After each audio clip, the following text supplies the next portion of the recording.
Aujourd'hui, je vais encore goûter un excellent Bordeaux blanc. Et pour cela, nous retournons à la rive gauche de la Garonne, où il se trouve pas mal d'appellations bien connues.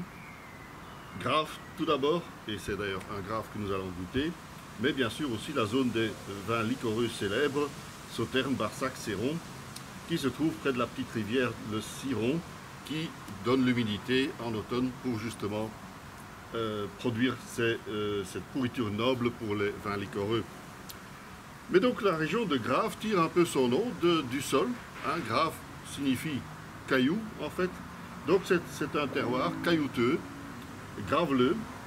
Et c'est aussi le cas à Langon, où se trouve le château Pont-de-Brion, où Pascal Molinari et sa femme Chantal constituent déjà la 4e génération. Le domaine a été créé, on a planté les premières vignes en 1931 déjà. Et le terroir, les 23 hectares, se trouve en fait sur l'ancien lit de la Garonne, qui est donc constitué de sols sablonneux et argileux, mais mélangés aussi de ces cailloux, qui d'ailleurs symboliquement figurent sur l'étiquette du vin. Et ce vin blanc est issu de vieilles vignes. Le château Pont-de-Brion, c'est le premier vin du domaine. Le deuxième vin, c'est le château Ludemann-les-Cèdres, qui est fait à base des vignes plus jeunes. Mais ici, nous avons une moyenne d'âge de 45 ans pour les vignes qui produisent ce vin blanc sec. C'est un vin blanc issu de 65% de sémillon qui donne le gras, la richesse en bouche, et 35% de sauvignon pour la fraîcheur et le fruit.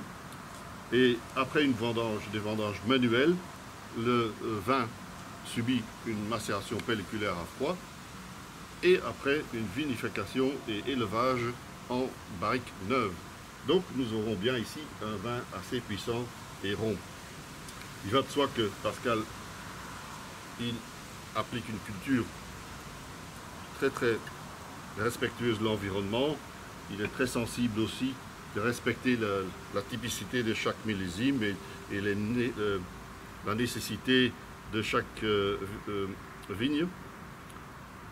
Et vous voyez, donc, on a déjà une très belle robe dorée avec quelques reflets verts encore. C'est encore un vin jeune, 2018, très belle année d'ailleurs.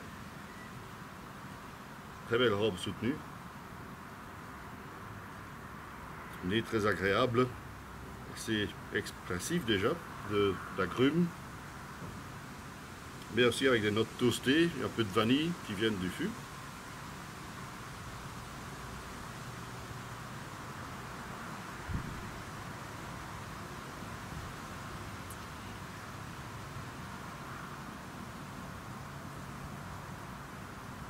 En bouche, une belle attaque, très ronde, assez grasse, mais beaucoup de fraîcheur aussi.